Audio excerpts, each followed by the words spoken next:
हरे कृष्णा। तो स्वागत है आप सभी को आज की सुबह की श्रीमद् भागवतम क्लास में। तो आज पुनः हम लोग श्रील प्रभुपाद लीलामृत की जो चर्चा हमने शुरू की थी उसको जारी रखेंगे। तो श्रील प्रभुपाद जी की जो श्रील प्रभुपाद लीलामृत है उसमें अब तक हम लोग चर्चा कर चुके हैं कैसे श्रील प्रभुपाद जी अपने गुरु से आज्ञा मिलने के बाद 1936 में श्रील भक्ति सिद्धांत सूरी गोसाई महाराज गोलोक वृंदावन को सिधार जाते हैं, गोलोक वृंदावन चले जाते हैं। उसके बाद भक्त श्रील अभय चरणारविंद दास जो कि भावी श्रील प्रभुपाद जी होने वाले हैं, तो वो कितनी तन्मयता से अपनी बिजनेस को जारी रखते हुए बैक टू गॉडहेड मैगजीन चालू करते हैं, गीतोपनिषद किताब लिखते हैं। तो आज हम लोग 1944 से 1951 तक बढ़ेंगे और इस अध्याय का नाम है एक अनजान दोस्त। तो ये जो कड़ी आज हम लोग चर्चा करेंगे जिसमें श्रील प्रभुपाद जी बहुत सारे लेटर्स लिख के प्रचार कर रहे हैं। लेटर्स लिख के बड़े बड़े ऑफिशियल्स, बड़े बड़े पॉलिटिशियंस, बड़े बड़े फिलोसोफर्स, फिलॉन्थ्रोपिस्ट्स, इन लोगों को वो भगवान श्री कृष्ण की जो वार्ता है, भगवान श्री कृष्ण का जो फिलॉसफी है, भगवान श्री कृष्ण का जो दर्शन है, उसको कन्विंस करने की चेष्टा कर रहे हैं। तो चलिए आगे बढ़ते हैं छोटे से प्रार्थना के साथ। ओम अज्ञानतिमिरन्धस्य ज्ञानाञ्जनशलाकया चक्षुरुन्मीलितं येन तस्मै श्रीगुरुवे नमः। श्रीचैतन्यमनोभीष्टं स्थापितं येन भूतले स्वयं रूपकदा मह्यं ददाति स्वपदान्तिकम्। नमो विष्णुपादाय कृष्णपृष्ठाय भूतले श्रीमते भक्तिवेदान्तस्वामिनिधि नामिने। नमस्ते सारस्वते देवे गौरवाणी प्रचारिणे निर्विशेषा शून्यवादी पाश्चात्यदेशतारिणे। जय श्री कृष्ण चैतन्य प्रभो नित्यानंद श्री अद्वैत गदाधार श्रीवासादि गौरभक्तवृंद। हरे कृष्ण कृष्ण कृष्ण हरे हरे, हरे राम राम राम हरे हरे। हरे कृष्ण। हरे कृष्णा। तो हम लोग चलते हैं 1944। आज से कम तो है ना 76 ईयर्स बिफोर। तो उस समय भारत का व्यवस्था, भारत का जो पॉलिटिकल सिनेरियो है उसमें हम लोग देखते हैं कि क्या स्थिति है अभी। तो हम लोग जूम इन करते हैं in the past. Let's go in the past 76 years before. तो 76 साल पहले भारतवर्ष में पॉलिटिकल सिचुएशन का पूरा टर्मोइल में था, पूरा टर्मोइल में चल रहा था। चारों तरफ विश्व युद्ध, द्वितीय विश्व युद्ध की आग भभक रही थी चारों तरफ में। और इस तरीके से भारतवर्ष के जितने भी नागरिक थे, भारतीय जिन्हें कहा जाता है, वो सभी इसी आर्ट में बैठे हुए थे, इसी आशा में बैठे हुए थे कि इस बार तो हमें आज़ादी मिलनी ही चाहिए। तो ब्रिटिशर्स ने बोला था कि हमारा साथ दीजिए द्वितीय विश्व युद्ध में, हम आपको इसके बदले आज़ादी देंगे। प्रथम विश्व युद्ध में इन्होंने यही कहा था, फिर से द्वितीय विश्व युद्ध में भी वैसा ही कहा है ना। तो फिर भी उन्होंने साथ दिया। महात्मा गांधी ने बोला कि ठीक है, will continue to cooperate. But after some time, कुछ समय के बाद उन्होंने नॉन कोऑपरेशन मूवमेंट किया। तो उसके बाद से पूरी की पूरी जो ब्रिटिश सरकार थी, ब्रिटिश सरकार पूर्ण रूप से हिल गई। तो पूरा का पूरा जो ब्रिटिश साम्राज्य, जिसमें बोला जाता है कि ब्रिटिश साम्राज्य में कभी सूर्य अस्त नहीं होता था, कहीं सूर्य उदय हो रहा है तो कहीं ब्रिटिश साम्राज्य में सूर्य अस्त हो रहा होता है। तो इतना बड़ा ब्रिटिश साम्राज्य द्वितीय विश्व युद्ध की लड़ाई में पूर्ण रूप से जर्जर हो चुका।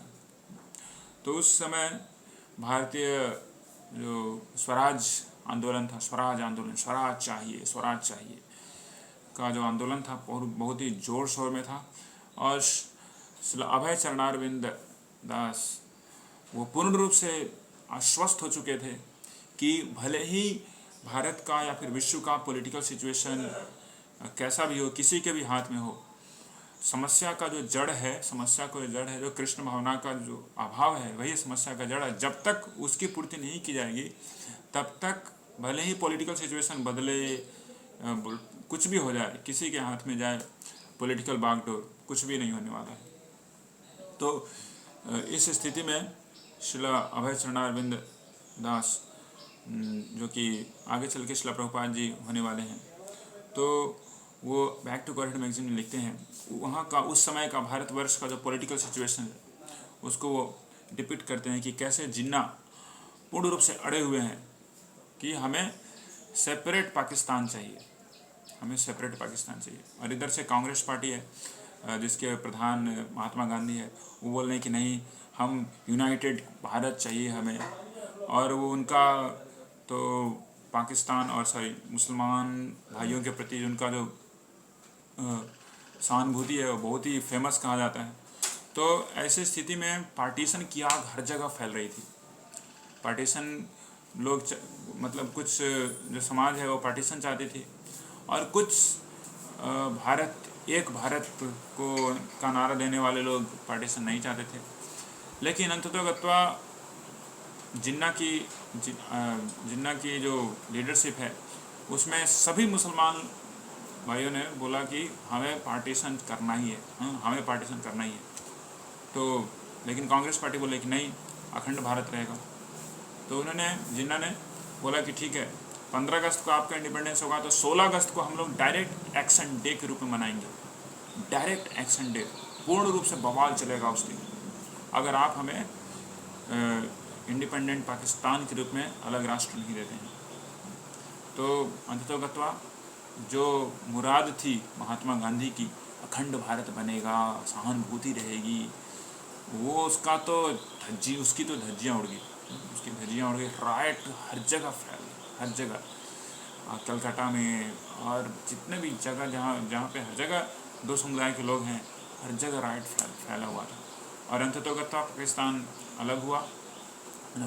अलग हुआ तो उस समय की तो बात ही, मतलब कि पूर्ण रूप से ऑर्गेनाइज्ड वे में राइट चल रहा था। ऑर्गेनाइज्ड राइट मतलब कि फुल फ्लेज राइट। हजार लोगों की संख्या में लोग मर रहे थे दोनों तरफ से, और मरने के बाद रोड पे लाशें ऐसी बिछी हुई रहती थी जैसे कि क्या है ना कि भेड़ बकरियों को काट के जैसे कोई सुला दिया हो। और म्यूनसिपाल्टी वाले आते थे और सभी लाशों को एक साथ इकट्ठा रख करके वो जाके कहीं पे उसको डिस्पोज कर देते थे। तो अभय चरणारविंद दास वहाँ पे लिख रहे हैं कि देखिए, आप कितना भी पॉलिटिकल सिचुएशन को आप चेंज करना चाहें, आप कितने भी मानवतावादी विचारधारा को आगे लेके आए, लेकिन कुछ भी संभव नहीं है जब तक कि आप सनातन धर्म को पूर्ण रूप से अंगीकार नहीं करते हैं। तो suffering is never going to end, no matter what type of political situation there could be, suffering is always there, even more suffering। ऐसा कभी किसी ने सोचा नहीं था कि हम भारत आज़ाद होगा तो क्या होगा, भारत आज़ाद होगा तो मज़े का, जश्न का मातम, जश्न का ये क्या होगा, मतलब समय होगा, लेकिन एकदम उल्टा होगा, एकदम ही उल्टा होगा। तो श्रील प्रभुपाद जी की जो क्षुधा थी, श्रील प्रभुपाद जी की जो क्षुधा मतलब भूख कृष्ण भावना का प्रचार करने में और भी ज़्यादा बढ़ गई। उनकी जो विश्वास है भक्ति सिद्धांत सरस्वती गोस्वामी महाराज के शब्दों के ऊपर और भी ज़्यादा गहरा होता गया। और फिर वो क्या किए, फिर वो चालू किए बड़े बड़े पॉलिटिशियंस को, बड़े बड़े फिलोसफर्स को पत्र लिख के उनको प्रचार करते थे कि this is not the solution in what way you are thinking that the solution will come out, this is not the solution. तो उन्होंने गीतोपनिषद लिखा 300 पेज का, और उसमें 3 अलग बहुत ही अच्छे सुंदर उन्होंने भगवान श्री कृष्ण की जो कैनवास है, मतलब पिक्चर भी बनवाए थे। गीतोपनिषद को उन्होंने लिखा, 2 साल तक कठिन परिश्रम के बाद उन्होंने गीतोपनिषद लिखा था। उसके बाद जैसा मैंने बताया कि कई जगहों पर उन्होंने लेटर लिखना चालू किया। इसमें से एक थे NP अस्थाना, बहुत ही लाइक किए थे श्रीला अभय चरणारविंद दास जी का जो प्रयास था कि सभी लोगों को अंततोगत्वा बैक टू गॉडहेड की तरफ जाना चाहिए। यही शांति का एक तरीका है और इसको छोड़ के कोई नहीं। एक व्यक्ति था महेंद्र प्रताप राजा, जो वृंदावन में बेसिकली उसका बेसिस था, हेडक्वार्टर था। तो वो वर्ल्ड ह्यूमन फेडरेशन करके एक संस्थान को खोले थे, और वो बोल रहे थे कि कैसे मनुष्यों में कैसे शांति की व्यवस्था होगी। तो एक किताब है, पता नहीं कौन सी शास्त्र से आधारित है वो किताब, उस किताब के ऊपर वो अपना सोसाइटी का निर्माण करना चाहते थे जिसका नाम था रिलीजन ऑफ लव। तो रिलीजन ऑफ लव के ऊपर में वो चाहते थे कि एक सोसाइटी का निर्माण किया जाए इसमें सभी लोग एक साथ रह सकते हैं, तो एक दूसरे के साथ प्रेम व्यवहार कर सकते हैं। तो श्रील अभय चरणारविंद दास जी ने उसके बारे में सोचा कि इसको एक खत लिखते हैं महेंद्र प्रताप राजा को। महेंद्र प्रताप राजा को लेटर लिखे कि आप जो परिकल्पना कर रहे हैं एक शांत और एक बहुत ही भाईचारे वाला जो समाज का निर्माण करने की जो परिकल्पना है बहुत ही श्रेष्ठकर है, बहुत अच्छा है, लेकिन आप इसको कैसे प्राप्त कर सकते हैं बिना भगवत गीता की जितने भी महान मूल्य हैं, भगवत गीता की जो बेसिस है उसको भुला के आप इसको प्राप्त नहीं कर सकते। तो जब और भगवान श्री कृष्ण की भक्ति जब तक कोई नहीं करता तब तक जीवन में शांति नहीं है, मनुष्य किसी भी समाज में शांति नहीं हो सकती। तो ये जो महेंद्र प्रताप राजा जी थे बहुत ही ज़्यादा समझ रहे हैं सेकुलर वाली जो स्थिति है वैसी ही थी। तो इन्होंने बोला कि देखिए अगर कृष्ण को लाते हैं तो बहुत सारे लोग अपना अपना भगवान को लाएंगे, तो मुझे नहीं लगता है कि ये सही तरीका है विश्व शांति को प्राप्त करने के लिए। तो इस तरीके से उन्होंने अभय चरणारविंद का जो सुझाव था उसको नकार दिया। लेकिन श्रील प्रभुपाद जी ने फिर से उन्हें लेटर लिखा, बताया कि आपका जितना भी फिलॉसफी, आपका जितना दर्शन है, आप जिस तरीके से विश्व शांति की परिकल्पना कर रहे हैं ये पॉसिबल ही नहीं, क्योंकि आपका बेसिस ही कुछ शास्त्रिक नहीं है और ऑथेंटिक नहीं है। आप इसको अगर आप करने जाएंगे तो ये फुटाइल ही होगा अंततोगत्वा। इंडियन गवर्नमेंट को वो लिखते हैं, इंडियन गवर्नर को भी लिखते हैं लेटर। इंडियन गवर्नर बोलता है कि बहुत अच्छा कर रहे हैं आप, आगे बढ़िए। तो श्रील प्रभुपाद जी हमेशा चाहते थे कि उनके द्वारा कुछ ऐसी स्कीम लाया जाए जिसमें वो श्रील प्रभुपाद जी कुछ सहायता कर सकें गवर्नमेंट को। लेकिन इतने सारे जो गवर्नर थे, पॉलिटिशियन थे, सब थोड़ा सा अंदर बाहरी दिखावा या फिर बाहरी सपोर्ट या फिर सिंपैथी दिखा के अभय चरणारविंद को टरका देते। बंगाल के गवर्नर को भी उन्होंने लिखा था, तो उसने भी ऐसे ही कुछ करके बस। तो उस समय की ऐसी स्थिति थी कि मनुष्य तभी सफ़र करता है सबसे ज़्यादा, मनुष्य जाति जब पूरी की पूरी समाज में गॉडलेसनेस फैल गया होता है।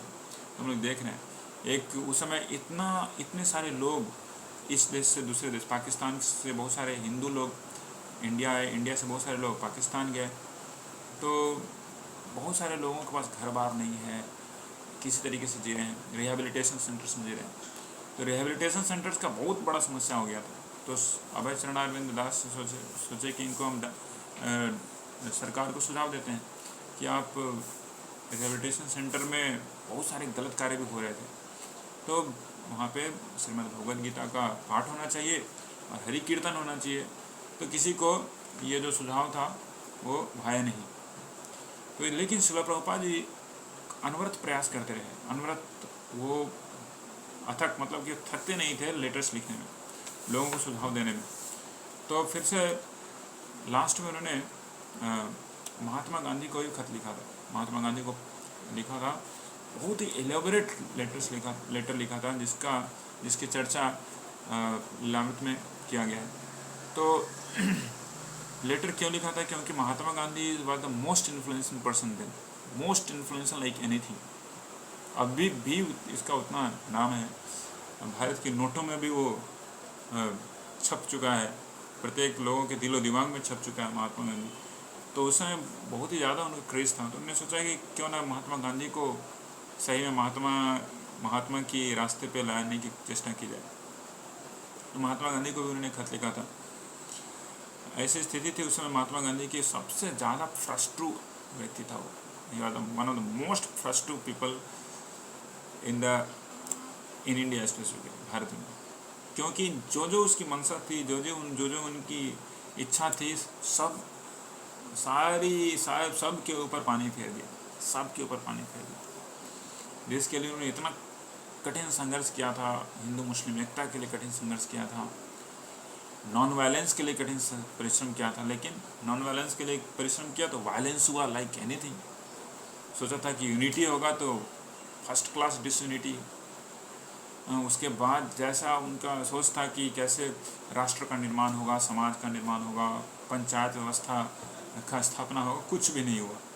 अब बन गया प्राइम मिनिस्टर हमारे मिस्टर नेहरू जी।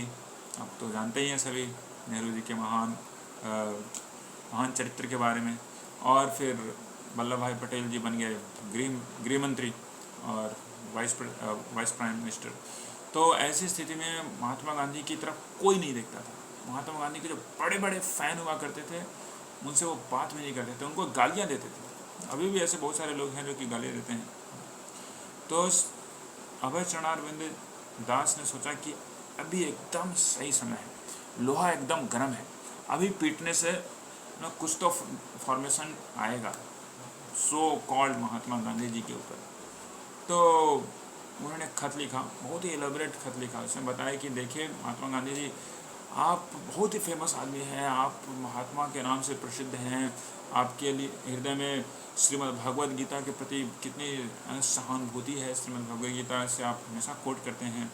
तो क्यों नहीं आपका अभी ऐसा समय है कि भारत आज़ाद हो ही चुका है और इस स्थिति में आप पॉलिटिक्स को थोड़ा साइड कीजिए, पॉलिटिक्स से थोड़ा वैराग्य लीजिए, पॉलिटिक्स को छोड़िए, पूरा श्रीमद् भगवद गीता के प्रचार प्रसार में मेरा सहयोग दीजिए। तो ये सही में आप इससे आप देश का और पूरे समाज का, पूरे वर्ल्ड का आप फायदा कर सकते हैं, क्योंकि आप इतने इन्फ्लुएंशियल व्यक्ति हैं और श्रीमद् भगवद गीता का प्रचार प्रसार आपके द्वारा बहुत ही जोर शोर से, बहुत ही विस्तृत रूप से किया जा सकता है। तो बहुत ही इलेबरेट खत था उसमें। श्रील प्रभुपाद जी ने बताया था कि अगर आप भगवद गीता के प्रचार प्रसार में अभी भाग नहीं लेते हैं तो हो सकता है कि आप एक बहुत ही इनग्लोरियस, मतलब कि बहुत ही घिनौना अंत आपको मिले, inglorious death, you may have to face inglorious death. तो Mahatma Gandhi was one of the most famous person. समझ सकते हैं कितने सारे लेटर्स उनके घर पे आएंगे, कितने सारे लेटर्स को रिस्पॉन्स देना। तो श्रील प्रभुपाद जी का लेटर पता नहीं कहाँ चला गया, कभी पहुँचा ही नहीं महात्मा गांधी के पास, लेकिन श्रील प्रभुपाद जी के पास उसकी एक प्रति थी। तो इस तरीके से श्रील प्रभुपाद जी बार बार बड़े बड़े पॉलिटिशियंस को ये बता रहे थे कि किस तरीके से, यहाँ तक कि राजेंद्र प्रसाद को भी उन्होंने खत लिखा था। राजेंद्र प्रसाद को भी लिखा था कि आप मुझे कुछ अपॉर्चुनिटी दीजिए कि जिससे मैं बड़े पैमाने पर श्रीमद् भगवद गीता की शिक्षाओं का प्रचार प्रसार कर सकूं। तो उसके बाद हम जानते हैं कि 1947 में भारत आज़ाद हुआ। 1948 1 जनवरी को 30 जनवरी राइट 30 जनवरी, तो महात्मा गांधी वहाँ शॉट डेड, महात्मा गांधी की मृत्यु हो गई। जैसा श्रील प्रभुपाद जी ने कुछ महीने पहले ही लिखा था, बस 2 महीने पहले ही वो लेटर लिखा था, 2 महीने के बाद, और उस लेटर में लिखा था श्रील प्रभुपाद जी ने कि अगर आप ऐसा नहीं करते हैं तो you may have to face inglorious death. देखिए, वैष्णव के बातों को अगर नहीं माना जाए तो क्या होता है, यही होता है। जो श्रील प्रभुपाद जी सोच रहे थे, उन्होंने बताया था, उनको अल्टीमेटम दिया और वही अल्टीमेटम सत्य हो गया। ये हैं वैष्णव, ये हैं आचार्य श्रील प्रभुपाद जी। यहाँ तक ये बता दूँ, वर्ल्ड ट्रेड सेंटर है ना, 2001 में जो ध्वस्त किया गया था अलकायदा के द्वारा, उस समय जब श्रील प्रभुपाद जी अमेरिका में थे, उसमें वो बन रहा था। तो श्रील प्रभुपाद जी के शिष्य ने बताया था कि Prabhupada ji, here Americans are making such a huge tower, world's tallest tower. तो श्रील प्रभुपाद जी देख के बोले उस समय कि today this is world's tallest tower, tomorrow it will world's क्या होता है, डीपेस्ट टावर और the it will be just going to dust, I mean to say. तो श्रील प्रभुपाद जी ने ऐसा निर्देशन दिया। तो हम लोग देखते हैं कि फ्यूचर में यही हुआ। तो श्रील प्रभुपाद जी जो जो बोल गए हैं वो एकदम परम सत्य है। परम सत्य क्यों है? क्योंकि भगवान श्री कृष्ण के शुद्ध भक्तों के मुख से जो निश्चित वाणी है उसको भगवान श्री कृष्ण हमेशा नोट करते रहते हैं और एक एक करके सबको वो पूर्ण करते हैं। जैसे भीष्म पितामह की वाणी थी कि कल कृष्ण को चक्र उठाना ही पड़ेगा, हथियार उठाना ही पड़ेगा, नहीं तो उसका जो मित्र है अर्जुन बचेगा नहीं। तो भगवान श्री कृष्ण को नोट कर लिया। भीष्म पितामह महान भगवान कितने महान भक्त हैं, और उनके वाक्य को सत्य करने के लिए वो भगवान श्री कृष्ण ने क्या पहिया उठा लिया, रथ का पहिया उठा लिया। तो महात्मा गांधी की मृत्यु हो गई। महात्मा गांधी की मृत्यु होने के बाद Mahatma Gandhi memorial fund, memorial trust का निर्माण किया गया, जिसमें बड़े बड़े लोगों से, फिलोसोफर से पूछा गया कि कैसे इस फंड का उपयोग किया जाए। तो उसमें श्रील प्रभुपाद जी भी अपना सहयोग देते हैं। बोलते हैं कि देखिए महात्मा गांधी एक महात्मा हैं। लोग बोलते थे कि Mahatma Gandhi, we are doubtful that whether Mahatma Gandhi saint among politicians और he is a politician among saints. या तो वो बड़े बड़े राजनेताओं में या फिर राजनेताओं में वो संत हैं, या फिर संतों में वो राजनेता हैं। तो अभय चरणारविंद दास ने लिखा कि देखिए अगर महात्मा गांधी में से अगर स्पिरिचुअलिटी पार्ट हटा दिया जाए तो he just mere politician, just simple politician.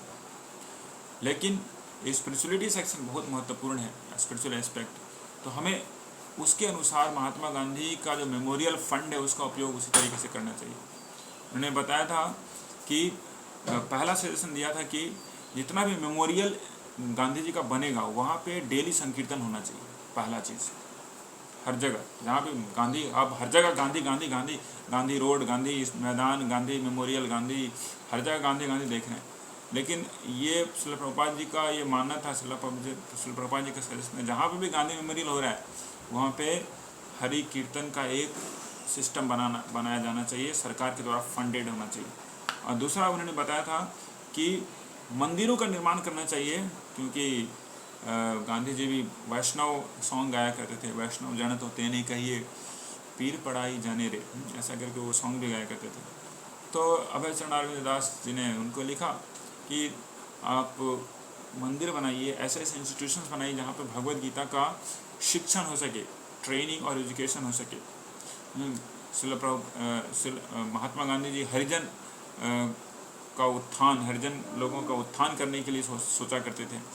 लेकिन जो निम्न, अगर ऐसा निम्न कुछ है नहीं, कलो शूद्र संभव है, फिर भी जो झुग्गी झोपड़ी में रहते हैं, कचड़े बुनते हैं और जो इस तरीके की सेवाएं करते हैं, उनका उत्थान होना चाहिए।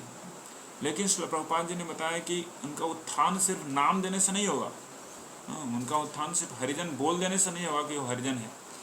हरिजन करने के लिए किसी व्यक्ति को, हरिजन एक बहुत बड़ा पोस्ट है, बहुत बड़ा पोजीशन है। हरिजन मतलब कि भगवान श्री हरि के नित्य पार्षद हैं वो हरिजन। हरिजन मतलब कि भगवान श्री कृष्ण के नित्य पार्षद। क्या वो नित्य पार्षद हैं? महात्मा गांधी वो हरिजनों के साथ रहा करते थे झुग्गी झोपड़ी में।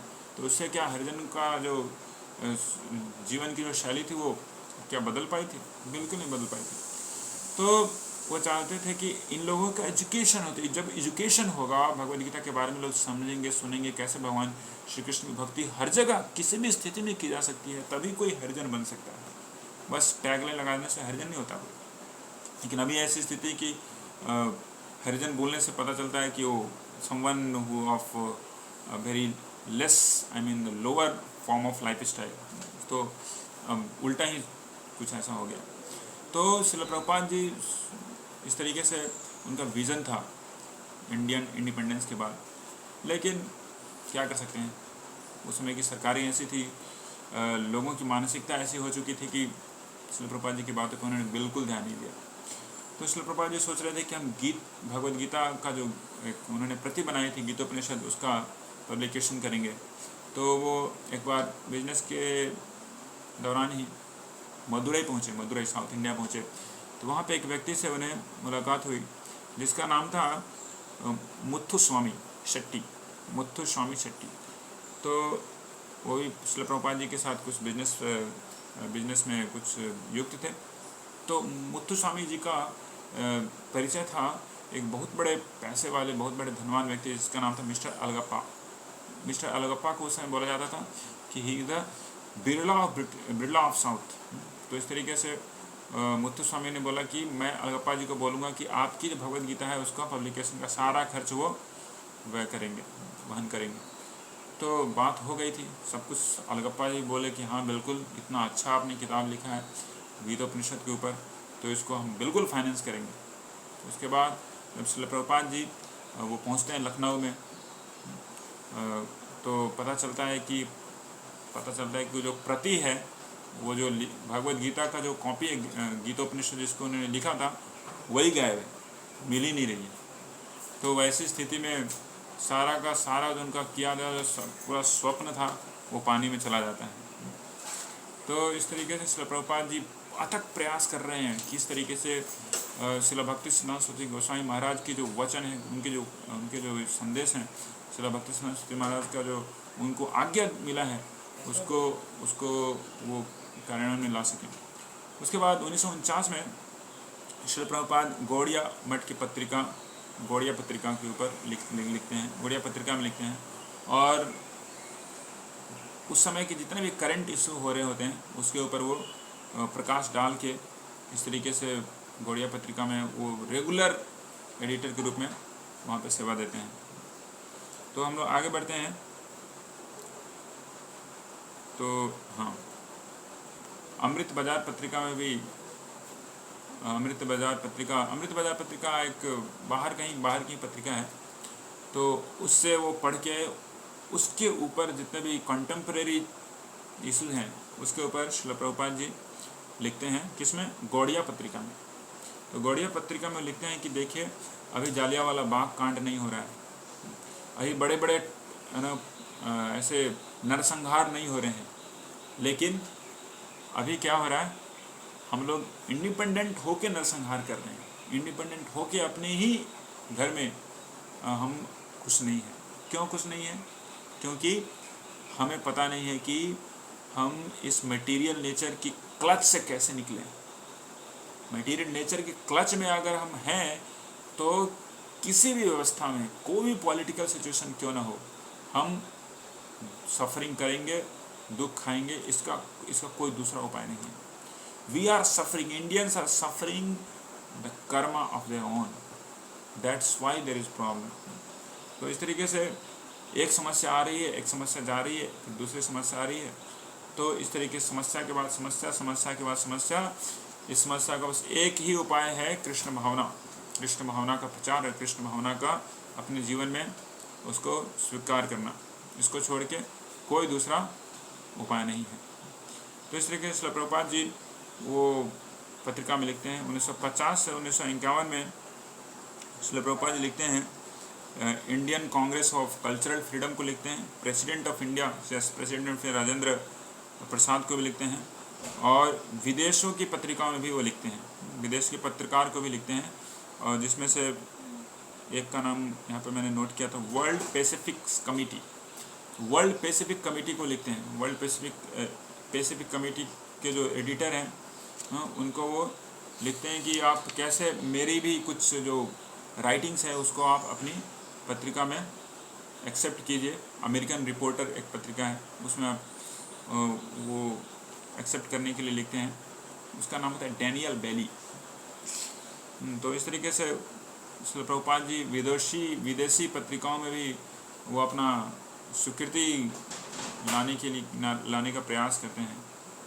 लेकिन हर जगह जहाँ कहीं भी जाते हैं ऑलमोस्ट हर जगह पे उन्हें दरवाज़ा बंद ही दिखता है। बोलते हैं कि नहीं, आपका जो कॉन्सेप्शन है ना गॉड कॉन्शियसनेस का बहुत ही लॉफ्टी है, और आप कृष्ण को छोड़ नहीं पा रहे हैं। आप कृष्ण कॉन्शियसनेस हटा के कुछ दूसरा लाते तो अच्छा होता, गॉड कॉन्शियसनेस लगा दे तो अच्छा होता। लेकिन कहीं कहीं पे उन्हें कुछ पॉजिटिव फीडबैक भी मिल रहा है, कहीं कहीं उन्हें पॉजिटिव। एक डॉक्टर मोहम्मद सईद थे, doctor Mohammad Saeed PhD from Allahabad university. वो बोलते हैं कि आपने आपकी कार्य से मुझे पता चल रहा है कि आपने सनातन धर्म का जो सार है, सार तत्व है, उसको पूर्ण रूप से समझ चुके हैं और उसको प्रचार प्रसार करने के लिए आगे बढ़ रहे हैं। Your work is commendable. बताइए, मोहम्मद सईद जो कि हो सकता है दूसरी किसी समुदाय फिर दूसरी शास्त्र को अध्ययन करने वाले हैं, लेकिन उन्हें पता है कि सनातन धर्म कितना डीप है, लेकिन भारतीयों को पता नहीं है। तो हम लोग समझ सकते हैं कि हमारी जो दुस्तर स्थिति है हमारे अपने लिए है, कि हमें खुद पता नहीं है कि हमारी संस्कृति कितनी डीप है, हमारी संस्कृति कितनी महान है। उसके बाद गवर्नर ऑफ यूपी उस समय जो थे वो भी अप्रिशिएट करते हैं श्रील प्रभुपाद जी को, बोलते हैं बहुत अच्छा काम कर रहे हैं, आप आगे बढ़िए। तो इस तरीके से कुछ पॉजिटिव फीडबैक्स मिलते हैं। और उसके बाद एक जगह पे Srila Prabhupada labour management relationship का एक सेमिनार, एक कॉन्फ्रेंस अटेंड करते हैं, जिसमें लोग आए होते हैं कि कैसे लेबर्स को सेटिस्फाई किया जाए। लेबर्स और ऑनर्स के बीच हमेशा पंगा हो रहा होता है, तो उसको कैसे सुलझाया जाए। तो फिर श्रील प्रभुपाद जी उसमें भी बोलते हैं कि आप इसको कभी सुलझा नहीं सकते जब तक कि आप जो लेबर्स और उनके बीच का जो स्पिरिचुअल या फिर मेंटल या फिर जो कुछ भी जो अलगाव हो चुका है, लोगों का अपना अपना सेल्फ इंटरेस्ट को लेके लोग खींचते रहते हैं अपनी तरफ, उसको आप भरे ना, उस अलगाव को, उस कमी को, उस खाई को आप जब तक नहीं भरते हैं तब तक ये जो समस्या है इससे आप निकल नहीं सकते। तो इस तरीके से हमेशा हर एक स्थिति में श्रील प्रभुपाद जी के ऊपर श्रील प्रभुपाद जी पूर्ण रूप से आश्वस्त थे कि जब तक कोई व्यक्ति, जब तक कोई समाज, जब तक कोई फॉर्म या इंस्टीट्यूशन कृष्ण कॉन्शियस को सेंटर नहीं बना रहा, तब तक उसकी समस्याओं का निदान नहीं होने वाला। हर आदमी को श्रील प्रभुपाद जी बोलते थे कि you must surrender to Krishna, you must surrender to Krishna. और हवा में नहीं बोलते थे श्रील प्रभुपाद जी, वो पूर्ण रूप से आश्वस्त थे और उनके पास पूरा प्लान था कि कैसे पूरी सोसाइटी को वो स्पिरिचुअलाइज कर सकते हैं। उनका पूरा प्लान था, वो कैसे मंदिरों का निर्माण करेंगे, कैसे एजुकेशनल इंस्टीट्यूशंस का निर्माण करेंगे जो कि श्रीमद् भगवद गीता भागवतम के आधार पे शिक्षाओं को प्रदान कर सकती है, कैसे वो लोगों को ट्रेन कर पाएंगे। तो सब कुछ उनके अंदर प्लान था, लेकिन क्या करेंगे, लोगों का इंटरेस्ट कम था। फिर भी श्रील प्रभुपाद जी कभी हार नहीं मानते हैं। यही होता है भक्तों का लक्षण, कि हो सकता है भगवान की भक्ति कर रहे हैं तो हो सकता है कि कुछ लोगों ने अप्रिशिएट नहीं किया, कुछ लोगों ने बुरा भला बोला, या फिर कुछ लोग अप्रिशिएट करते हैं। तो इसमें हमें कभी भी हिचकिचाना नहीं चाहिए। What is truth, that is truth. We should always stand for truth, even though there is great loss standing for the truth, but still if we stand for the truth, truth is surely going to help us, truth will save us, धर्मो रक्षति रक्षितः। तो श्रील प्रभुपाद जी वैसी स्थिति में भी वो डटे रहे अपनी गुरु की आज्ञा को पालन करने के लिए, कभी भी वो निराश नहीं होते थे। ये बहुत ही सीखने की शिक्षणीय चीज़ है श्रील प्रभुपाद जी के कार्यों से। और कभी भी छोटा भी नहीं सोचते थे, कभी भी छोटा नहीं सोचते थे कि बस ठीक है जाएँ तो छोटे से ऑफिशियल बुक जाते तो सीधे बड़े बड़े लोगों के पास ही जाते थे। महात्मा गांधी से राजेंद्र प्रसाद को खत लिखते थे। भले ही हो सकता है कि कुछ रिप्लाई न मिले, खत पहुँचे भी ना, फिर भी वो हमेशा इस तरीके से प्रयासरत रहते थे, प्रयास कर रहे होते हैं। और सभी जितने भी लेटर्स हैं ना श्रील प्रभुपाद जी, सभी लेटर्स का एक प्रति अपने पास रखा करते थे डॉक्यूमेंटेशन के लिए। समझिए कितना उनका जो दृष्टि था कितना डीप था, सच्चे ग्रेट विजन श्रील प्रभुपाद है। तो इस तरीके से श्री चैतन्य महाप्रभु की मिशन को आगे बढ़ाने के लिए श्रील प्रभुपाद जी जूझ रहे हैं। इन्हें कोई नहीं जानता है, सारी दुनिया में कोई नहीं जानता है कि कौन है ये व्यक्ति अभय चरणारविंद दास, जो कि आगे चल के पूरी दुनिया में सनातन धर्म का प्रचार प्रसार करने वाले हैं। तो इस तरीके से हमें शिक्षा लेनी चाहिए। आचार्यों का जो भाव है, आचार्यों का जो मूड है, यही भक्ति जीवन